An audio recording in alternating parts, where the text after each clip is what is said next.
మధ్యలో నాలుగు వాకింగ్ ఉంటారా పాపగంట మీ పేరు ఏం పేరు అన్వేష్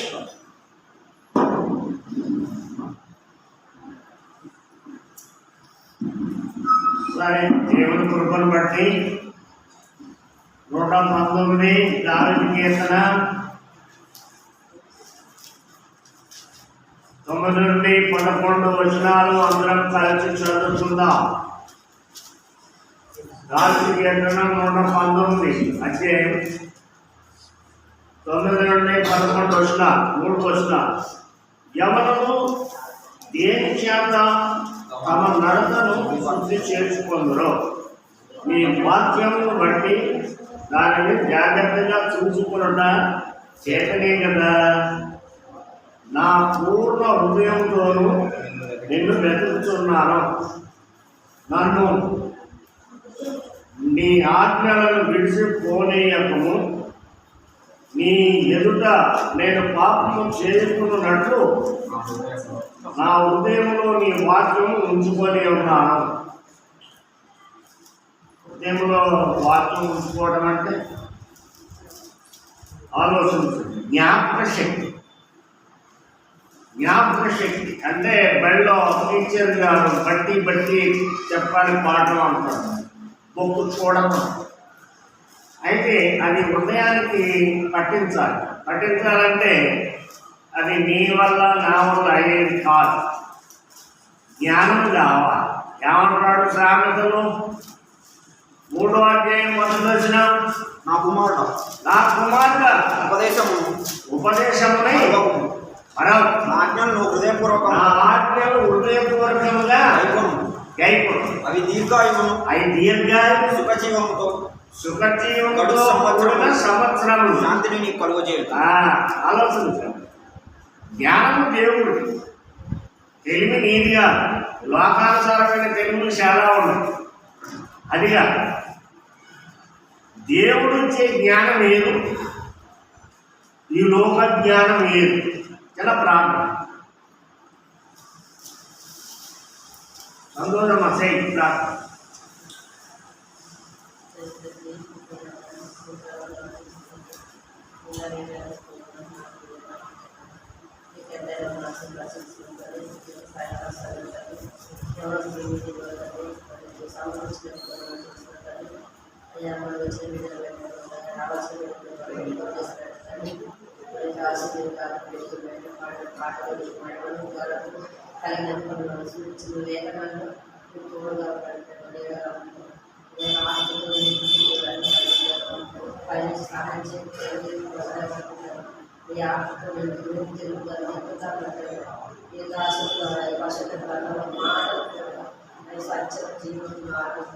పరిశుద్ధమైనది నీతివంతమైనది మాటలు కానీ మా కట్టెల విషయం వల్ల ధరించుకోవాలని ఆయన ఉద్యోగించుకోవాలని అయ్యా మన కంటలో కట్టుకోవాలని బంగారు మాటలు ఆయన మాట్లాడుతున్నాను మీ దాసులు కూడా వాటిని మంచి ఆరోగ్యం దయచి బాధపడుతూ వచ్చిన బిడ్డలు రావాల్సిన బిడ్డలు త్వరపెట్టుకొని తీసుకుని ఆయన ఎవరు ఏ వాక్యం అవసరమో దాన్ని సాయం చేయండి. నేను వచ్చిన బిడ్డలతో మీరు మాట్లాడాలి, మీ పాదాలు పట్టుకుంటూ ఇచ్చిన సమయం బట్టి మీ కృతజ్ఞతాస్తుతులు చేస్తూ కొద్ది ప్రార్థన చేసే పదార్థం అడిగి పెట్టుకున్నాం తల్లి.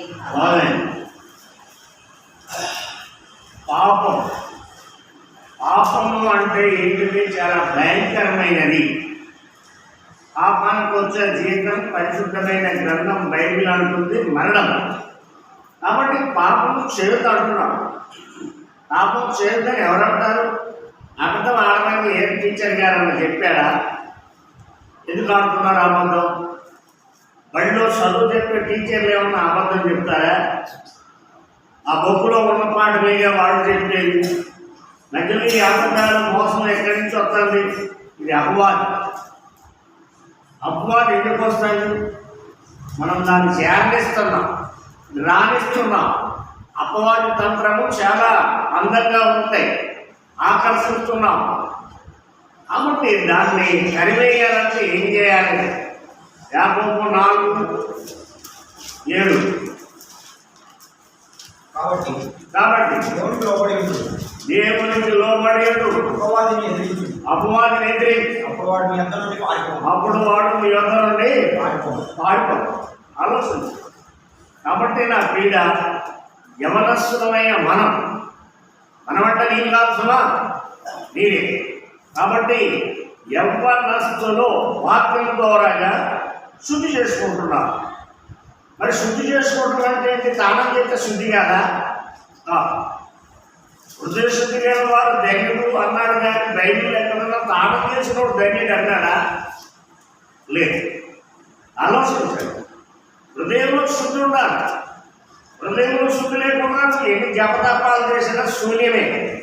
అవి 3 నిమిషాల పని కావాలంటే చూడండి.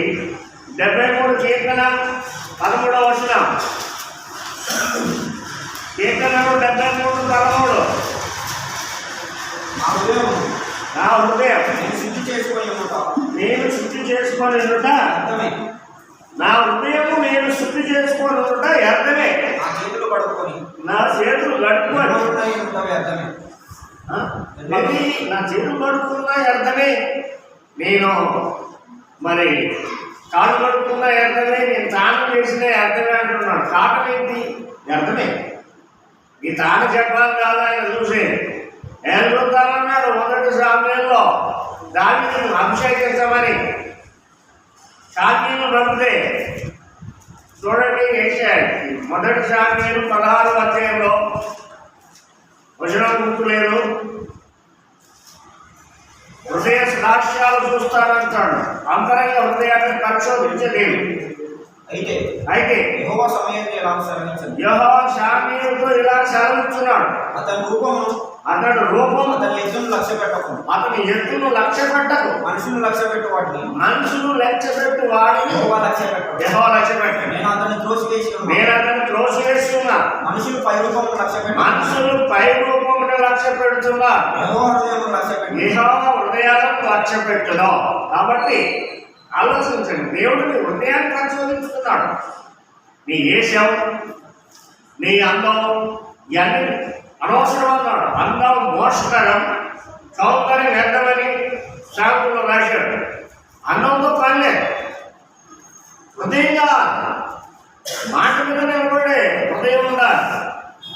హృదయంలో నుంచి చాలా రకాల మాటలు వస్తాయి, పాడు మాటలు వస్తాయి, కత్తిపోటు వంటి మాటలు వస్తాయి. సాగులు 12:18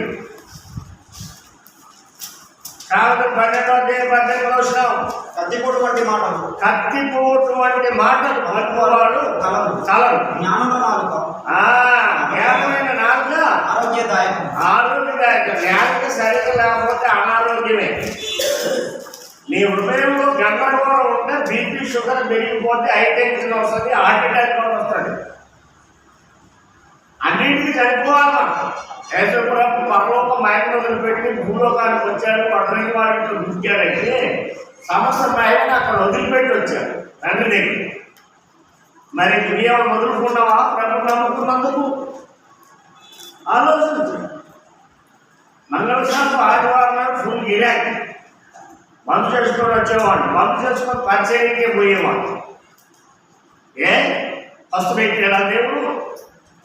సరే, అనివార్యాలు తీసి సంపాదించిందా ఉందా? లేదు. కాబట్టి మీరు ఆలోచన చెయ్యండి. ప్రభు దగ్గరికి వస్తే ఏంటిది? ప్రభు దగ్గరికి వస్తే ధననిధి దగ్గరికి వచ్చినట్టే. ఆయన ధనవంతుడు, మన నిమిత్తం దరిద్రుడయ్యాడు. కారణం అంటే ఏంటిది? అబ్రాహాం కుమారుడు ఏం చేశాడు? అబ్రామా నీ కుమారుడు, ఏకైక ఒక కుమారుడిని నాకు బలి సమర్పించమంటే ఏమన్నాడు? చూడండి 22 ఎక్కడ? ఆదికాండం 22 అధ్యాయం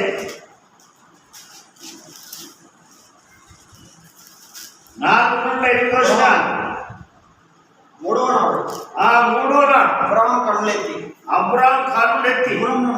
దూరం నుండి ఆ చోటు చూసి తన పనివారితో మీరు గాడిదతో ఇక్కడనే ఉండు, మీరు గాడిదలతో ఇక్కడ ఉండండి, నేను ఈ చిన్నవాడు అక్కడికి వెళ్ళి దేవునికి మ్రొక్కి మళ్ళా మీ వద్దకు వచ్చేదామని చెప్పి దహనబలికి కట్టెలు తీసుకొని తన కుమారుడు ఇస్సాకు మీద పెట్టి నెత్తిన పెట్టి తన చేతితో నిప్పును కత్తిని పట్టుకొని పోయాను. వాళ్ళిద్దరూ కూడి వెళ్ళుచుండగా ఇస్సాకు తన తండ్రి అయిన అబ్రాహాముతో నా తండ్రి అని పిలిచాడు. అందుకట్టు ఏమి నా కుమారుడా అని అప్పుడు అతడు నిప్పును కట్టెలు ఉన్నాయి కానీ దానబలికి గొర్రెపిల్ల ఏది అని అడగక అబ్రాహాము నా కుమారుడా దేవుడే దానబలికి గొర్రెపిల్లను చూసుకొని ముందే చెప్పాడు. చాలు ఆలోచించండి. దానబలికి గొర్రెపిల్ల ఏది అని అడుగుతున్నాడు. ఏమంటున్నాడు? డాడీ అన్నాడా? నాన్న అన్నాడా? లేదండి, అది రెండో మాట. మొదటి మాట ఇంకా ఉంటుంది, చాలా ఇబ్బందిగా ఉంటుంది. అయ్యా దానబలికి గొర్రెపిల్ల ఏదని అడగలేదు. అయ్యా అనేది ఆదికాండం మొదటి 2-3 వచనాలలోనే ఉన్నది. ఏంటి? జీవంగల ప్రతివాడికి అబ్రాహాం భార్య పేరు ఏంటి? అబ్రాహాం భార్య పేరు శారా, ఆదాం భార్య పేరు అవ్వ. జీవంగల ప్రతివాడికి అవ్వ. మొదటి మాట ఇది, పురాతన మాట. అవ్వ తండ్రి పేరు అయ్యా, అవ్వ అయ్యా. ఎవరో పెద్దలు కలిసి పిలిస్తే వెనకటి మనుషులు చెప్పండి అయ్యా, చెప్పండి అనే. ఇప్పుడు ఇంగ్లీష్ వచ్చింది, వదిలిపెట్టిపోయిన ఇంగ్లీష్ అభివృద్ధి వదిలిపెట్టిపోయిన ఇంగ్లీష్లో నాన్నని నాన్న అంటాడే, డాడీని డాడీ. ఇంగ్లీష్ వచ్చేసి మొట్టమొదటి మాట అయ్యా, తర్వాత నా తండ్రి, ఆ తర్వాత నాన్న, ఆ తర్వాత డాడీ. అమ్మని ఏమంటున్నారంటే ఇప్పుడు మమ్మీ. అమ్మ అంటున్నాయి. అమ్మ అంటే 100 నెలలు అవుతుంది. మమ్మీ అంటే సింగల్ మాట, భాషతో వస్తాము. కాబట్టి మీరు ఆలోచించండి. నోట నిండా పిలవాలంటే యేసుప్రభు ఏమన్నాడు? పాపంలో పట్టబడిన స్త్రీని, అమ్మా నీకెవరూ శిక్ష విధించలేదా? లేదు ప్రభు, నేను విధించను, ఇక పాపం చేయమా అని చెప్పారు. ఎందుకు చెప్పారు? నేను నీకు శిక్ష వేయను, నేను శిక్ష వేయడానికి రాలే, రక్షించుకోవడానికి వచ్చాను. యెహోవా 5వ అధ్యాయం ఉంటుంది అన్నమాట. 4వ వచనం, 5వ వచనం, 6వ వచనంలో, యెహోవా 8వ అధ్యాయంలో ఈ స్త్రీ వ్యభిచారం చేయుచుండగా పట్టబడింది. అటు వారిని రాళ్ళుడివి చంపవలనని ధర్మశాస్త్రంలో మోషే మనకు ఆజ్ఞాపించాడు కదా. అయినను నీవేం చెప్తున్నావని అడిగి ఆయన మీద నేరం మోపాలని ఆయనను శోధించుచు ఇలాగ అడిగి అయితే యేసు వంగి నేల మీద నీళ్ళతో ఏమో రాయిస్తున్నారు. ఆయన పట్టు వదలక ఆయన తల ఎత్తి చూసి నీలో పాపం లేనివాడు మొట్టమొదట ఆమె మీద రాయి వేయాలి వారితో చెప్పి మరలా వంగి రాయిస్తున్నాడు. వారు ఆ మాట విని పెద్దవారు మొదలుకొని చిన్నవారు వరకు ఒకడంట ఒకడు బయటికి వెళ్ళిపోయారు. యేసు అక్కడ మిగిలి ఏమన్నాడు? ఆ స్త్రీ మధ్యలో నిలవబడి యేసు తల ఎత్తి చూచి అమ్మా వారెక్కడ ఉన్నారు? ఎవరు నీకు శిక్ష విధింపలేదా అని అడిగినప్పుడు యేసు ప్రభు ఏమంటున్నాడు? పాపం చేసే స్త్రీని పట్టుకొని అమ్మ అంటున్నారు. తోటి వాళ్ళు ఏమంటున్నారు? ఈ పాపం చేస్తుంటే మేము పట్టుకున్నాం, రాజు కొట్టి చంపాలి కదా. అది మన కఠిన హృదయం. ఆ కఠిన హృదయాలని దేవుడు మానవాళ్ళని చూస్తుంటే మార్చడం లేదండి. చాలా కఠినంగా తల్లిని తండ్రి చంప, తండ్రిని కొడుకు చంప, కొడుకుని తండ్రి చంప, భార్యని భర్త చంప, భర్తని భార్య చంప, ఏ జరుగుతున్నాయి. మరి ఏం చేస్తున్నారో, ఏం చూసుకుంటున్నారో, ఏం చదువుతున్నారో. ఒక మాట చెప్పాలంటే ఇదంతా చదువుకున్నోడు చేసే పని. దేశాన్ని పాటు చేసేవాడు చదువు రానివాడా? చదువుకున్నాడు. కాబట్టి ప్రియమైన దేవుడు బిడ్డలారా, ఆ యొక్క అబ్రాహాము కుమారుడు అరవతలైపోయినప్పుడు ఒక కట్టెలు ఎత్తులు పెట్టాడు. అంటే ఏ వయసులో ఉంటే కట్టెలు ఎత్తులు ఉంటాయి. మనిషి కాలి బూడిది కావాలంటే 3-4 పుల్లలకు కావుతాడా? ఆ కట్టెలు అన్ని కట్టెలు ఎత్తులు పెట్టి అడుగుతున్నాడు తండ్రి, బలికి కట్టెలు నిప్పు ఉన్నాయి, మరి దాని కొరకు గొర్రెపిల్లేది తండ్రిని అడుగుతున్నాడు. అబ్రాహాముకు లేక 100 సంవత్సరాలకి ఇచ్చిన కుమారుని దేవుడు పరిశోధిస్తున్నాడు. ఎందుకు పరిశోధిస్తున్నాడు? ఈ అబ్రాహాము నా యొక్క సారథ్యంలో ఉన్నాడా? కుమారుడు పుట్టాడని కుమారుడు ముద్దాడుకుంటున్నాడా? చూడండి, ఆదికాండం 22 మొదటి నుంచి 3 వచనాలు.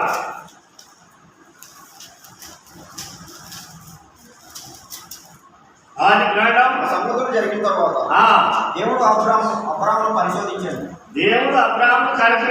పరిశోధించాడు. ఎట్లనగా అబ్రాహాము అని పిలవగా అతడు చిత్తం ప్రభు అని. అప్పుడు ఆయన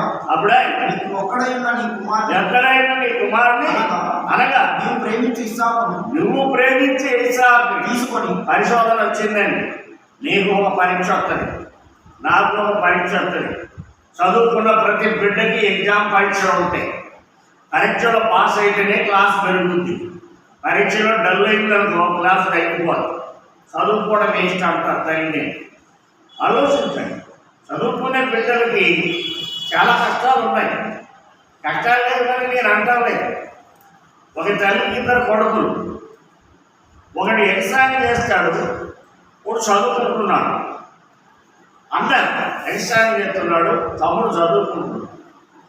అన్న ఎగ్జామ్ చేస్తుంటే తమ్ముడు చదివేయాలి, వాడు కలెక్టర్ చేయాలని అన్నకు కృషి ఉంది.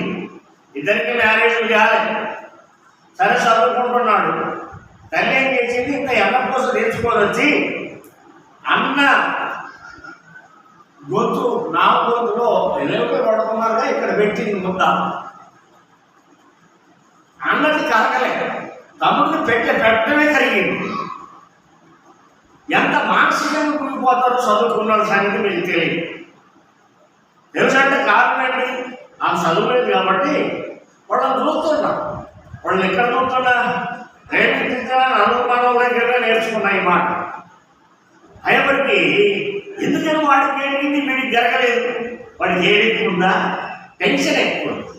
టెన్షన్ వల్ల వేడి ఉంటుంది, తలనొప్పి ఉంటుంది, అనేకమైన బాధలు ఉంటాయి.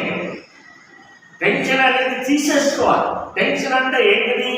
మనకి నేను పాస్ అవుతానో లేదు, నా మార్కులు తెలియలేదు, నన్ను సార్ కొడతాడో ఇది మన అప్పుడు ఏంటిది? నా చిన్నప్పుడు బయటకు పోతే వాళ్ళని చూసేది, బడి పక్కన మా ఇల్లు ఇలా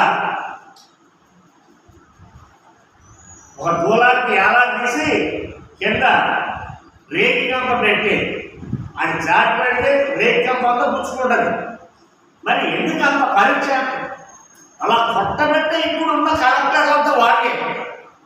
ఇప్పుడు నోటు కొడితే పంతుల మీద జగడానికి వెళ్తున్నా, పంతుల చేతిలో తండ్రి నోటు ఉద్యోగం అవుతుంది. మా అబ్బాయి కొట్టదు అని చెప్తే ఆదరించుకొని పోతాడు, దాన్ని నేనేం చేయాలి అనుకుంటాడు. కాబట్టి పంతులు ఎక్కువ చదువు చెప్పినా కూడా పిల్లలకి బాధ కలుగుతుందని తల్లిదండ్రులు అనుకుంటారు. కానీ మరి చెప్పాలి. ఖమ్మంలో నేను వచ్చిన 76లో 1976లో మిరియాల పంతులు గారు ఉన్నాడు.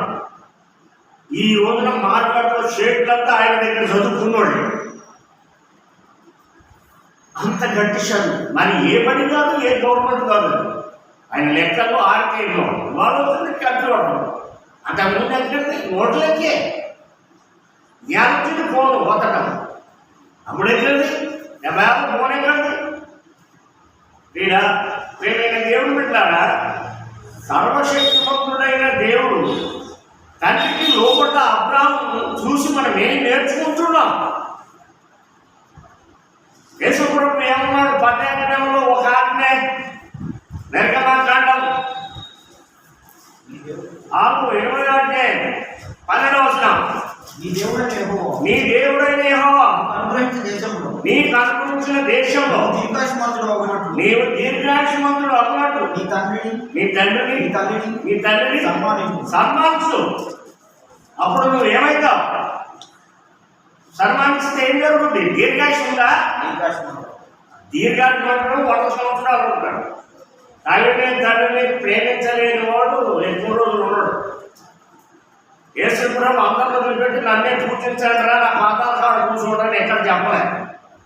నీ చేతి నిండా పని చేసుకోమన్నాడు. నీ చేతుల పని అంతా నేను అనుభవించన్నాడు. నీ చేతిలో కష్టార్జన చూడండి. 127 కీర్తనలు 2-3 వచనం కానించి కుమారుడు యెహోవాను గురించి సాక్ష్యం, గర్భఫలం, ఆయన బహుమానం, యవ్వనకాలం పుట్టిన కుమారుడు బలవంతుడి చేతిలోని బాధలు అక్కడే ఉంటదే. నీ చేతులు కష్టార్జితం అనుభవించుకోమని చూడు. పైన ఉందా? ఏముంది? ఏడుకొని లేచి చాలా రాత్రి అయిన తర్వాత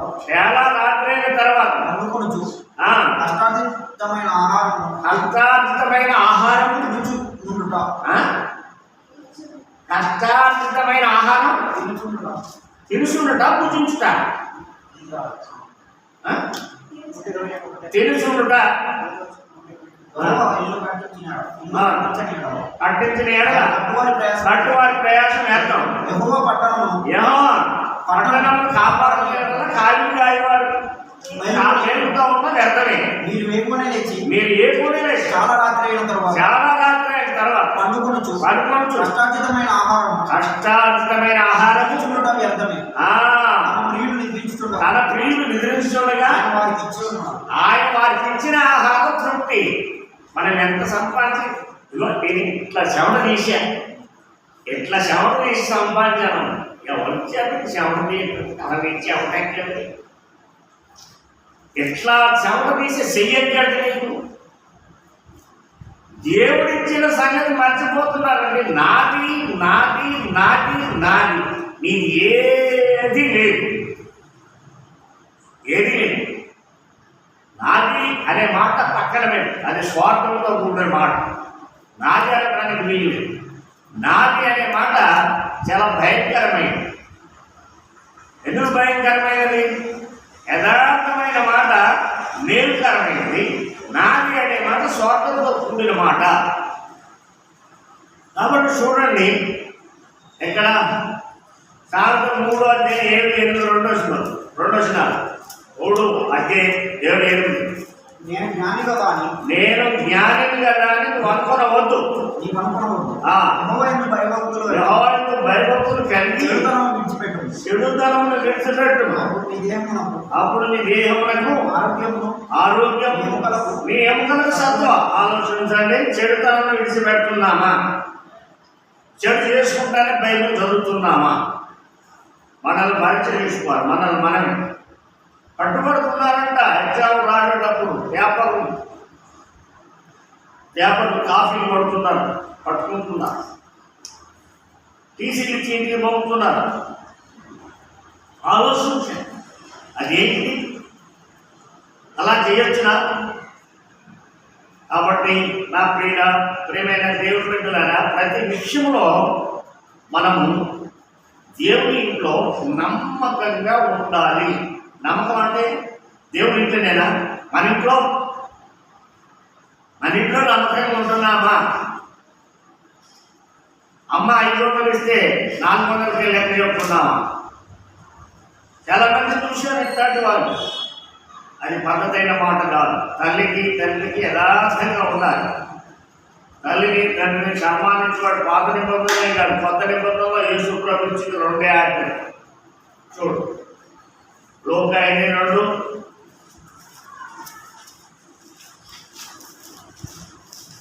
లోక 5:2 చెప్తాను.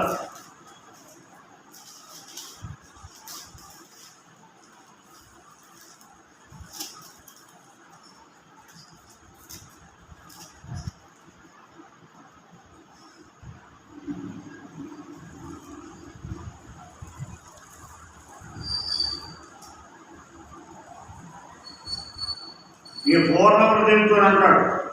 22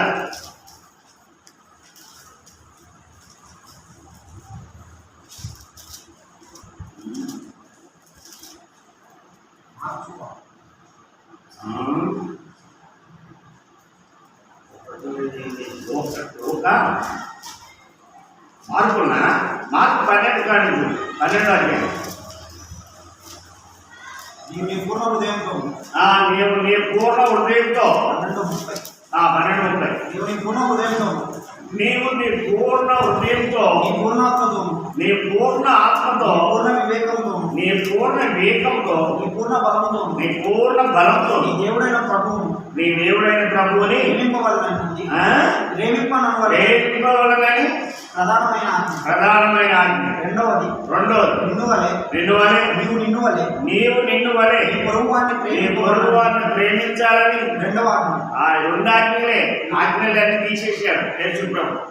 యశాజ్ఞలు ఉన్నాయి, అవన్నీ చేయలేకపోతున్నారు. అవి ధర్మశాస్త్రం కింద ఉన్నాయి. ధర్మశాస్త్రం దేనికి చేయలేకపోయిందో అది యేసు ప్రభు చేశాడు. కాబట్టి ఈ 2 ఆజ్ఞలు, నిన్ను వలె నీ పొరుగువారిని ప్రేమించు, నీ పూర్ణ హృదయంతో నీ పూర్ణాత్మతో నీ దేవుడైన ప్రభువుని ప్రేమించు. అయితే తల్లిదండ్రులు కూడా ప్రేమించమన్నాడు, సంపాదించమన్నాడు. తోడపుట్టిన వాళ్ళందరినీ ఏమన్నాడు? 133 కీర్తనల 133 కీర్తనలు మొదటి వచనం, 2వ వచనం. సహోదరులు ఐక్యత కలిగి నివసించుట ఎంత మేలు, ఎంత మనోహరం.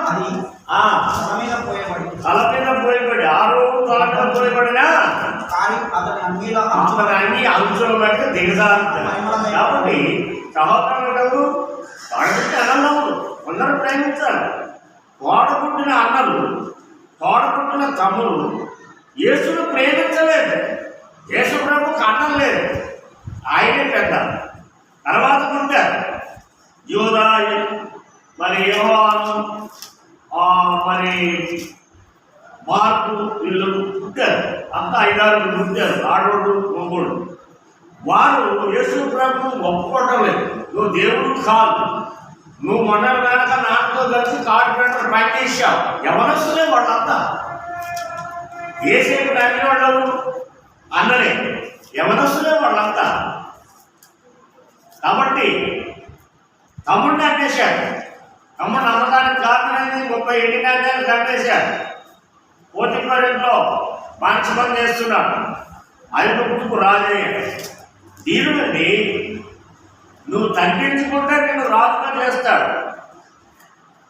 నువ్వు తగ్గించుకుంటే నిన్ను రాజుగా చేస్తాడు. ప్రతిదీ నాకే నువ్వు గెలవాలనుకుంటే నువ్వు అక్కడే ఉంటావు. హాస్పిటల్లో ఊడుస్తుంటాడు చూడండి, సీట్లు కట్టుకొని. వారికి ఉన్న కోపం డాక్టర్ ఉంటే పేషెంట్లను చూడలేదు, కలుసుకుంటాడు.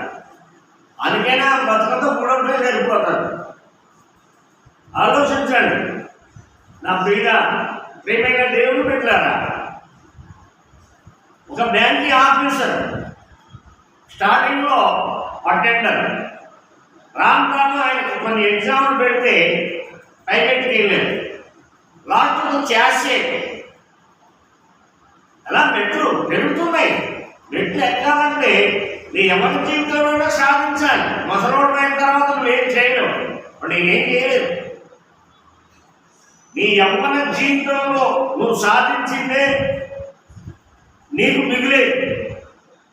కానీ నీ జీవితంలో తండ్రిని సన్మానించేవాడు అక్కడి శరీరం కూడా ప్రేమిస్తాడు, భార్యను కూడా ప్రేమిస్తాడు.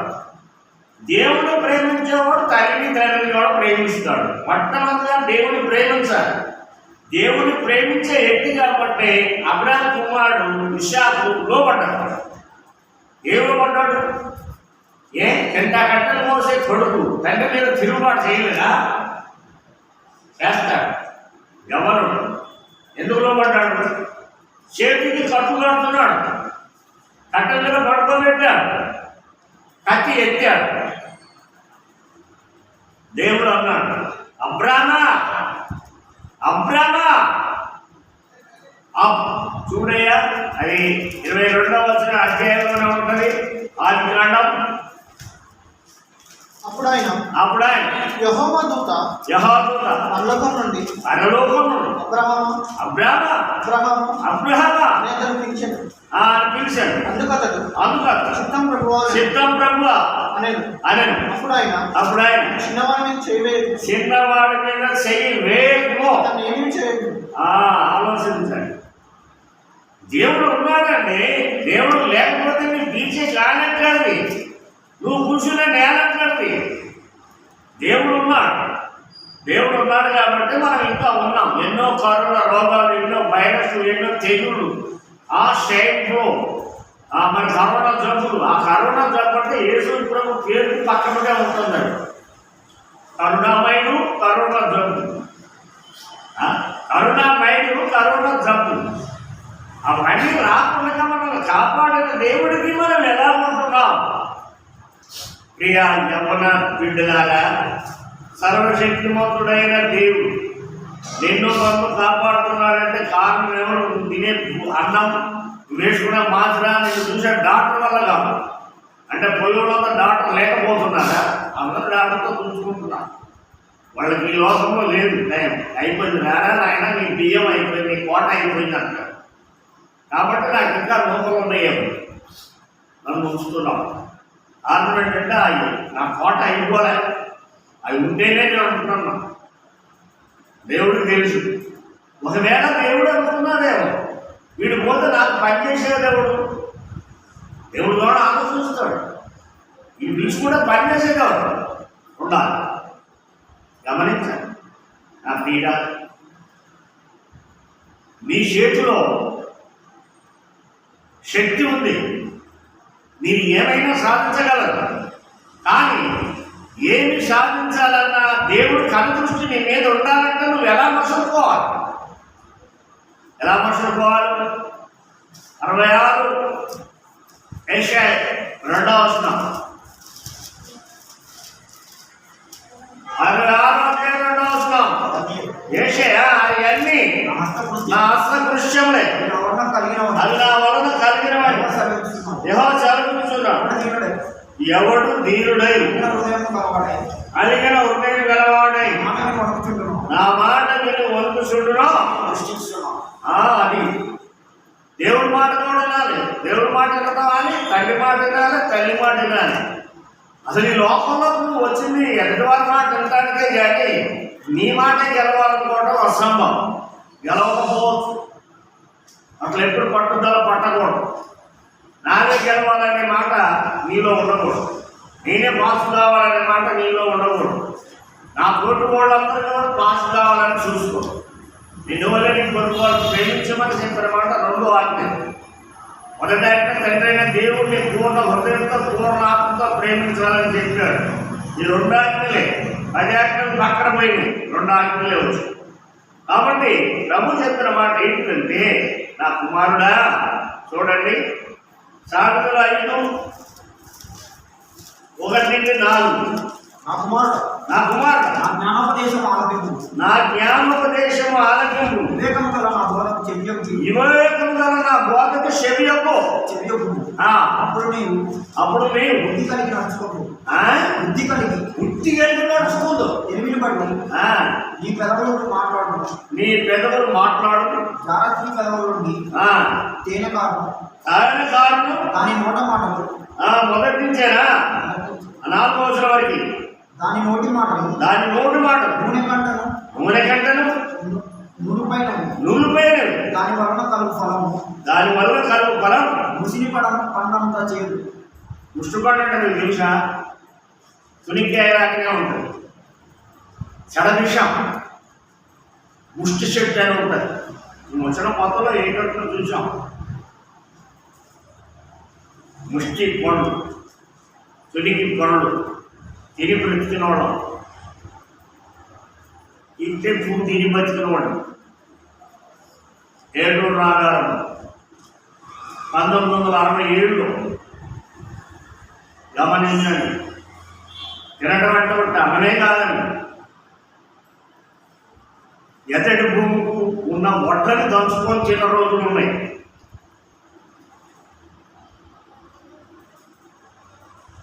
అడవిలో మంచి ఫలాలు దొరుకుతాయి, కానీ దాంతోపాటు జంతువులు కూడా ఉంటాయి. దాన్ని ఎదుర్కొనే సమయం కూడా ఉండాలి, లేదా పారనుకోవాలి. కాబట్టి దేవుడు కృపను బట్టి ఈ అరణ్యం నుంచి తీసుకొని వచ్చాడు.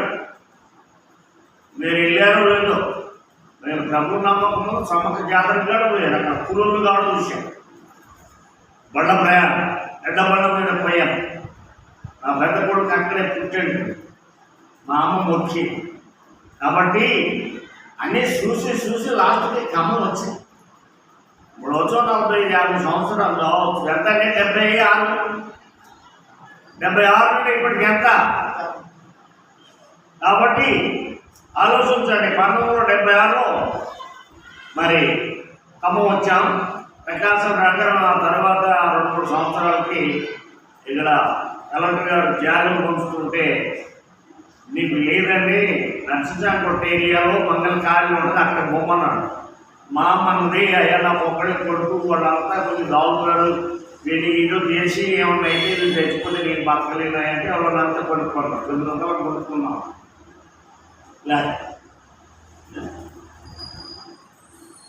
ఇప్పుడు అది లక్షలైపోతుంది. 13 లక్షలు 20 లక్షలు అయిపోతుంది. ఇంకా వ్యాపార రోడ్డు వచ్చింది, ఇంకా పెరుగుతూ ఉంటుంది. పెరుగుట ఎందుకు, పొంగేది ఎందుకు? పై మీద పాలు పొంగినాయి అంటే కారణం ఏంటి? పైపాలే. పొంగుట పెరుగుట ఇరుగుట కొరకు, పొంగుట పైపాలు. కాబట్టి మనం పెరుగుతున్నా మంచిదే. ఆ పెరిగేదాన్ని కాపాడుకుంటున్నామా? ఉన్నాడు ధర్మతుడు, ఇది వేరే లేదు. ఇంటి ముందున పెడుతున్నాడు లాజరు, కోరుకుంటూ దరిద్రుడు. ఒక్క పూట భోజనం పెట్టలేకపోయాడు. దరిద్రుడు పోయా అబ్రాహ్మణుడు అనుకున్నాడు, ధర్మతుడు పోయా నాతో పనులు తీర్చాడు. కాబట్టి బ్రతికినన్నా సుఖంగా బ్రతికావు. కానీ నీ సుఖాన్ని వదిలిపెట్టు. కష్టం పడమని చెప్పడం లేదు, నీకు దేవుడు సుఖాన్ని ఇచ్చాడు. మనమేమన్నా కష్టం పడుతున్నామా? నిండు ముంగడు కూర్చుండగా తొడా చూసుకొని బతికేది. నెల జీతాలు వస్తున్నాయా? ఆలోచించాడు. దేవుడు పోషిస్తాడు. చూశారు కానీ అలా పొందడి బాడ ఆకాశ పక్షుల్ని గమనించి చూడడని అవి ఎంతవు నాటవు పోయావు. వాటిని పోషించిన పరమ కింద మనల్ని పోషించలేడా? పోషిస్తాడు. నీవు నమ్మితే పోషిస్తాడు. ఎలా పోషిస్తాడు? ఎందుకు పోషిస్తాడు? ఆయన మాటలో ఏముంది? డిటర్మినేషన్ కాడ ఎందులో అధ్యాయం 3వ ఆహారం వలనే కాక యెహోవా సెలవించిన ప్రతి మాట వలన బ్రతుకుదురని నరులు బ్రతుకుదురని తెలియజేయుటకు ఆయన నిన్ను అనచి నీకు ఆకలి కలుగ చేసి నీవే కాని నీ పితరులే కాని ఎన్నని ఎరగని మన్నాతో పోషించాడు. ఆలోచించాడు. దేవుడు పోషించండి. అటు దేవుడికి నువ్వు ఎలా ఉంటున్నావు? నేను ఎలా ఉంటున్నాను? నా ప్రియమైన దేవుడు బిడ్డలారా, దేవుడు నిన్ను నన్ను పోషిస్తాడు. నువ్వు ఆయన మీద ఆధారపడు. నీ తల్లి మీద తండ్రి మీద ఆధారపడద్దా నేను అంటలేదు. తల్లిని తండ్రిని ప్రేమించు. నువ్వు పెద్దవాళ్ళు చేశారు. 10 నెలలు కడుపులో పెట్టి చూశారు. గర్భంలో నుంచి బయటకు వచ్చిన తర్వాత ఎత్తుకోని ముక్కు చూసి ఎన్నో రకాల నీతో బాధలు పడి ఎన్ని హాస్పిటల్లకు తిరిగి నువ్వు ప్రయోజనం అయినప్పుడు నువ్వు తల్లిని తండ్రిని సన్మానించలేకపోతే నువ్వు అంత పనికిమానుడు పడకుండా ఉన్నాడు. వ్యర్థం. ఎఫెసీ 6వ అధ్యాయం రాజమండ్రి 6వ అధ్యాయం 1-2 వచ్చిన ప్రభువునందు నీ తల్లిదండ్రులకు విధేయులు. ఇది ధర్మమే. నీకు మేలు కలుగునప్పుడు నీ తండ్రిని తల్లిని సన్మానించు. అప్పుడు నీవు భూమి మీద దీర్ఘాయుష్మంతుడు వాగ్దానంతో కూడిన ఆజ్ఞలో మొదటిది అన్నాడా? ఏమనుకుంటున్నావు? తల్లి నిన్ను 10 నెలలు గర్భంలో పెట్టి కడుపులో పెట్టి మోసి కూర్చోలేక లేవలేక అని చెయ్యలేక ఎంతో సతమతమైన తల్లిని చుట్టుబట్టి కొట్టిన వాళ్ళు వాడున్నాం. వాళ్ళు పెద్దగా ప్రవీణులుగా ఆలోచన. తల్లిని తండ్రిని ప్రేమించిన వాడు ప్రవీణుడైతాడు. సహోదరుల్ని ఐక్యత కలిగి ఉంటే ప్రవీణుడే. సహోదరులు అంటే మన విధానం చూసుకున్నాం. 133 కీర్తనలు మొదటి 2 వచ్చిన మరొకసారి చదువుతున్నాను. సహోదరులు ఐక్యత కలిగి నివసించుట ఎంత మేలు ఎంత మనోహరం అండి. అది మనోహరం అంటే కారణం ఏంటి? అన్నదమ్ములందరూ కలిసి ఎప్పుడు చూశానంటే 67లో ఏటూరు నాగారంలో చూశాను. వాళ్ళు తండ్రులు ముసలు అయ్యారు, మనవరికి పెళ్లి చేస్తున్నారు. తండ్రులు కూడా కొడుకులోనే ఉన్నారు, తల్లి తండ్రుండి. కొడుకులు కూడా ముసలు అయ్యారు, నలుగురు కొడుకులు. వాళ్ళ పిల్లలకు వాళ్ళే అందరికీ పెళ్లి చేశారు. పెద్దోడు పెళ్లి చేసిన పందిరి 9 పెళ్లి అయినానికి ఉందండి. ఆ పందిరి వాళ్ళకి కూడా పందిరి పొగ తీస్తున్నారు, సాయంత్రానికి కూడా తీస్తున్నారు. పెళ్లిళ్ళు లాగా ఉండటమే లేదు. అప్పుడు గోడలకు సున్నాలు బట్టలు రకరకాల ఆ పందిరి వేస్తే గొంతులు కరెక్ట్గా బాగానే ఉన్నది. ఆ పైకి పాతికి మళ్ళీ వేసుకుని ఎప్పుడుగా ఉంది. పెద్దోడు పెళ్లి చేసిన పందిరి చిన్నోడు పెళ్లి కలుపుకుంది. కాబట్టి ప్రియమైన దేవుడు బిడ్డారా, ఇప్పుడు అప్పుడు 7, 8 మంది, 9 మంది, 10 మంది, 12 మంది పిల్లలు తల్లులు ఉన్నారు. మీరు మొన్నగా జ్ఞాపకం చేశా. 10 మంది పిల్లల తల్లి ఎదురునైతే ఎంత సులభమ్మా. 10 మంది కన్నా తల్లి వచ్చింది ఎదురు అంతా మేలే అనుకునేవాడు. ఇప్పుడు అట్లే ఒకళ్ళిద్దరే, అంతకంటే సాధలేదు. కాబట్టి మంచిదే. సాధలేనప్పుడు తగ్గించుకోవడం కూడా మంచిదే. కాబట్టి ఆ పీడ ప్రేమైన దేవుని బిడ్డలారా, తల్లిని తండ్రిని వదిలిపెట్టి భార్యని పిల్లల్ని వదిలిపెట్టి నా చుట్టే ఉన్న మనకి శుభ్రుడు ఎక్కడ నీకు రాసి పట్టాక అయితే వేయలే. బాగా పరిశీలించు, బాగా ఏడు బాగా చూడండి. కొంత వచ్చినాం 1 తిమోతి 3:1-4 వచ్చినాం. ఎవడైనా అధ్యక్ష పదవిని ఆశించిన ఎడల అతివాడు దొడ్డపడిని ఆపేక్షిస్తున్నాడు. మాట నమ్మదగిన అధ్యక్షుడు అవ్వడు. నింద్యారహితుడు ఏకపతి పురుషుడు నితానుభవుడు సొంత బుద్ధి గలవాడు మర్యాదస్తుడు అతిథి ప్రియుడు బోధింపగలిగిన వాడు ఉండి మద్యపానం కొట్టువాడు కాక శాతికుడు జగడమాడని వాడు అనాపేక్ష లేనివాడు సంపూర్ణ మాన్యత కలిగి తన పిల్లలను స్వాధీనపరచుకోవచ్చు. తన ఇంటి వారు బాగుగా ఏడువాడై ఉన్నారు. ఎవడైనా తన ఇంటి వారు ఏమలేకపోయిన ఎడల అది దేవుడి సంఘాన్ని ఎలా పాలించగలడు ఆలోచించండి. పరిశుద్ధమైన గ్రంథం గద్దించడానికి, సరిదిద్దడానికి, నీ తప్పు పట్టడానికి దేవుడు గ్రంథం మనకు రాసిచ్చాడు. దాన్ని మనం అనుసరిస్తే మన జీవితాలు ఎలుగుబయంటే ఆయన ఎలుగు. చాలామంది చీకటికే ప్రేమిస్తారు. చీకటి మంచిది కాదు. చీకటి అపవాది, చీకటి సైతాను, చీకటి తంత్రగొండి. కాబట్టి ఎలుగు గొప్పది. నీ కంటి చూపు ఉన్నంత వరకు కనపడతా ఉంటుంది. ఎలుగునే ప్రేమించాలి. ఎలుగుని ప్రేమించలేరంట కొందరు అడుగువాడు ఉన్నారు. చూడండి, యోహాను 3:13 వచ్చినాం. ఎలుగును ప్రేమించలేని వాడు ఉన్నారు. వెలుగు లోకంలోనికి వచ్చేది కానీ ఎలుగు లోకంలోనికి వచ్చేది కానీ తమ క్రియలు చెడ్డమైనందున మనుషుడు వెలుగును ప్రేమించడు. ఎందుకని దుష్కార్యములు చేయవారు అది కనబడుతున్నాయి. నువ్వు ఇచ్చాడు అయ్యా, మీ సంగతి మీకు తెలీదా? ఆలోచించారు. పక్కనే ఉంటాడు మన సార్. ఎక్కడ చూడు, ఇదంతా మామూలు మనిషి కావడయ్యా, చాలా డేంజరే. దేవుడు నీవు దేవుడి దృష్టిలో యథార్థంగా ఉంటే లోకమంతా నీకు యథార్థమే. తల్లిదండ్రులను ప్రేమించుతావు. దేవుడు మొదట ప్రేమించిన వాడు తండ్రిని ప్రేమించుతాడు. ఇప్పుడు ఆజ్ఞలు ఉన్నాయి. ఏమాజ్ఞలు? దశాజ్ఞలు. కాబట్టి దశాజ్ఞలో యేసు ప్రేమించింది 2 ఆజ్ఞలే. రెండవదే నీ దేవుడిని ప్రేమించు, తర్వాత నీ పొరుగువాడిని ప్రేమించు. నీ పొరుగువాడిని ప్రేమించకపోతే ప్రయోజనం లేదు. నువ్వు ఎన్ని బైబిల్ తిరిగేసినా, ఎన్ని సంఘాలు కట్టినా ఒకటి శూన్యమే. నీ పొరుగువాడిని ప్రేమించాలంటాడు. ప్రతి చోట ఆ మాట ఉంది. చూడండి, మార్కు 11:24.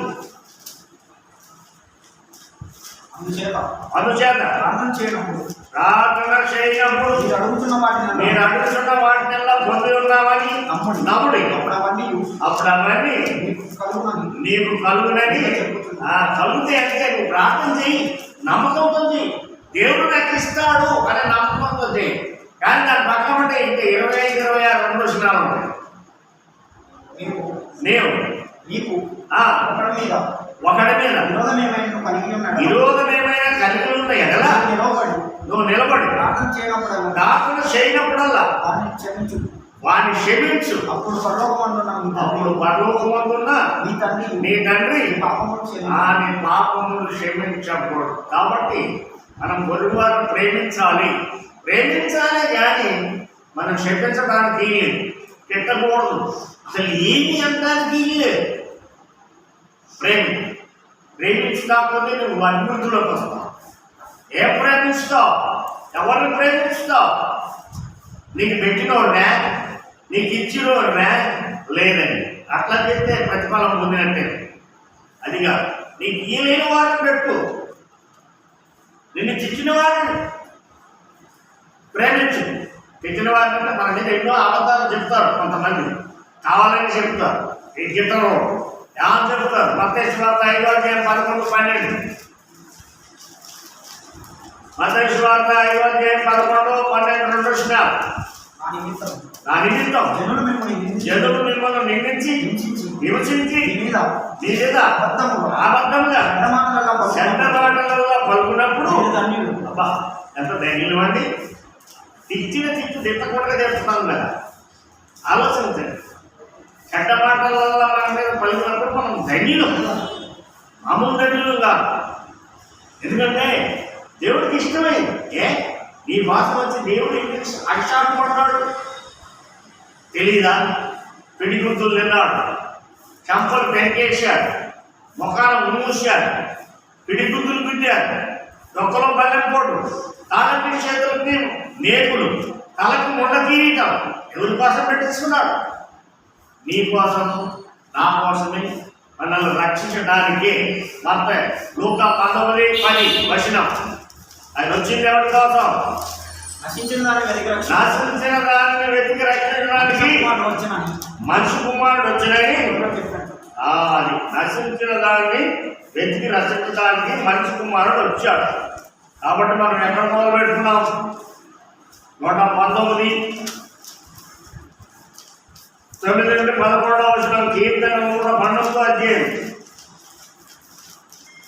అందరం కలిసి చదువుకుందాం.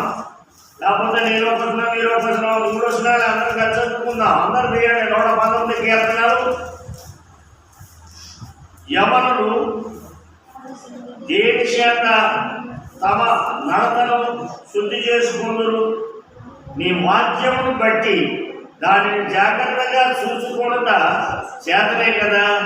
నా పూర్ణ హృదయంతోనూ నిన్ను వెతుకుతున్నాను. నిన్ను నీ ఆజ్ఞను విడిచి తిరగనీయకుము. నీ ఎదుట నేను పాపం చేయకున్నట్లు నా హృదయంలో నీ వాక్యము ఉంచుకొని ఉన్నాను. హృదయంలో వాక్యం అంటే ఒకసారి గొడవ వచ్చింది బజార్లో. నన్ను ఏమన్నా అనుకున్నారండి? 30 సంవత్సరాల కింద పెద్ద మనుషులు వచ్చారు ఆ గొడవకి. నన్ను 30 ఏళ్ళ కింద ఏమన్నది అడగండి. 30 సంవత్సరాల కింద మాట హృదయంలో దాచుకోను కూడు కట్టు. మరి ఈ వాక్యం నీ హృదయాన్ని శుద్ధి చేయాలన్న హృదయం ఏముంటుంది? పనికి మాలి ఉంటాయి.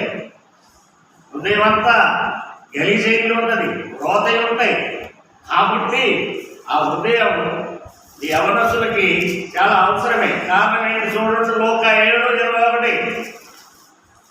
లూకా గారు మార్కు 7:21. 20 మార్కు 7:20 కాదు చూడయ్యా.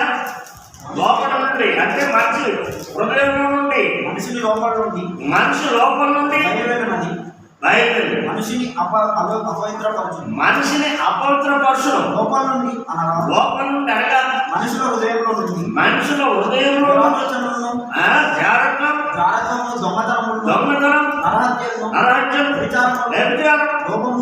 లోపం, చెడుతనం, కృత్రిమం, కామవికారం, వత్సరం, దేవదూషణ, అహంభావం, అవివేకం వచ్చును. ఈ చెడ్డమైన లోపల నుండి బయలువెళ్ళి మనిషిని అపవిత్రపరచును. ఆయన గంట దొరికితే ఏం కాదు, కాలు పట్టుకోవడం కాదు, హృదయంలో ఉన్నది గందరగోళం. చాలా భయంకరమైన మాటలు ఉన్నాయి. ఆ మాటలన్నీ హృదయంలో ఉంటాయి. హృదయంలో అట్టి మాటలు పెట్టుకొని నువ్వు ఎలా దేవుడు సూచించుతావు? ఏ వ్యక్తి సూచించుతావు? 1 పేతురు 2 పేతురు 3:9 కొందరు ఆలస్యమని ఎంచుకోవచ్చు. ప్రభువు తన వాగ్దానం గురించి ఆలస్యం చేయవాడు కాదు. కానీ ఎవడు నశింపవాలని నిశ్చయింపక అందరూ మారు మనసు పొందవాలని కోరుచు నీ ఎడల దీర్ఘశాంతము బోధిస్తున్నాడు. అయితే 53:9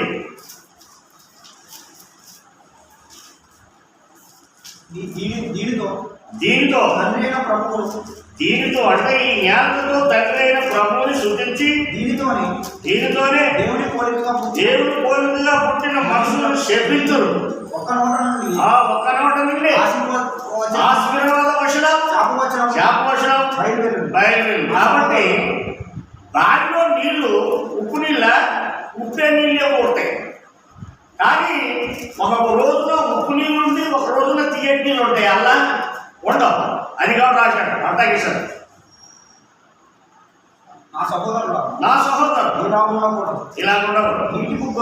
నీటి బుగ్గలో ఒక్క జల నుండి తీయని నీరు చేదు నీరు ఊరిన నా సహోదరుల అంజూరపు చెట్టున ద్రాక్ష తీగను అందరూ పళ్ళు ద్రాక్ష తీగను ఊరురా అంజూరపు పండ్ల నా సహోదరుల అంజూరపు చెట్టున ఒలివ పండ్లైన ద్రాక్ష తీగను అంజూరపు పండ్లైన ఆయన ఏ పండు కాకుండా కాకర చెట్టు పెడితే కాకరకాయలే, బీర చెట్టు పెడితే బీరకాయలే కాస్తాయి, బీర చెట్టు పెడితే కొట్టకాయలు కాస్తాయి. కాబట్టి ఇందులో పరిశుద్ధమైన గ్రంథంలో అనేకమైన మనకు కావాల్సిన జీవన విధానం మనకి అనుబంధంగా ప్రభు అనుగ్రహించాడు. నీ నా పాపాల కోసం శిలువలో మరణించాడు, రక్తం పెట్టి నిన్ను కొన్నాడు. నీవు నీ సొత్తు కాదు. 1 పేతురు 1:18 నేత్ర పారంపర్యమైన నీ యొక్క ప్రవర్తన విడిచిపెట్టినట్లుగా ఎట్టి బంగారం వంటి సేవస్తుల చేత మీరు విమోచింపబడలేదు. అమూల్యమైన రక్తం చేత అనగా నిర్దోషం నిష్కలంకమైన గొర్రెపిల్ల వంటి క్రీస్తు రక్తంలో మనల్ని విమోచించాడు. ఇలా పెట్టి పాప కాబట్టి దేవుడికి మనం కృతజ్ఞతలు ప్రార్థన చేసుకుంటాం. ప్రేమానందం గల ప్రభువు తండ్రి, పరిశుభ్రమైన దేవాన్ని పాదాలున్నటువంటి 20 శాఖలు పట్టుకుని కృపా వాక్యం బట్టి వాళ్ళను చెల్లించుకుంటున్నాం. ఈ 2022వ తారీఖు పునరుద్ధాన మందు ఉదయం ఆరాధన యూత్ మీటింగ్ ఆ యోగాన్ని ప్రేమించి అనుగ్రహించిన కృపను బట్టి నీ బిడ్డలు వచ్చిన బిడ్డలు బట్టి వదనం. ఏ బిడ్డకి ఏ అవసరం ఉందో నీ సన్నిధిలో జ్ఞాపకం చేసుకోండి. అయా 10వ తరగతి చదివే బిడ్డలు first year second year exam రాస్తున్నారు. సన్నిధి తోడు కావచ్చు, వారికి మంచి బుద్ధి జ్ఞానములు సర్వసంపదలు అనుగ్రహించి నీ పాత్ర తోడు కావచ్చు. పాదాలు సాగి కొడుకు జ్ఞాపకం చేస్తున్నాం. మేము కృతజ్ఞతాసులు చెల్లించుకుంటున్నాం. తెలియమని ప్రభువా నీ పాత్రల్లో జ్ఞాపకం చేసుకోండి. మళ్ళా బుధవారం ఏసన్న గారి గృహంలో గృహపొడిగే, గురువారం సన్నపాటికి మందిరంలో సాయంత్రం 7 గంటలకి, శనివారం ఉపవాస ప్రార్థన, ఆదివారం ఆనందపడి ప్రభావితం సాయం పడుతుంది. ఈ బలహీనుడిని మీరు సన్నిధిలో జ్ఞాపకం చేసుకొని బలపరుస్తారని మనం చేసుకుంటూ ఈ మాటలు ముగించుకుంటూ నీ సన్నిధిలో జ్ఞాపకం చేసుకోమని యేసు నామమున ప్రార్థించాడు నామం తండ్రి. ఆమె మన తండ్రి మేము కుమారుడైన యేసు ప్రభువారు పరిశుద్ధాత్మ ఇక్కడున్న పరిశుద్ధులకి సకల పరిశుద్ధులకి సకల బిడ్డల అవసరాలు తీరమని సదాకాలం తోడుగా ఉండమని యేసు నామమున ప్రార్థించాడు నామం తండ్రి. ఆమె మీకందరికీ వందనాలన్నా. Thank God.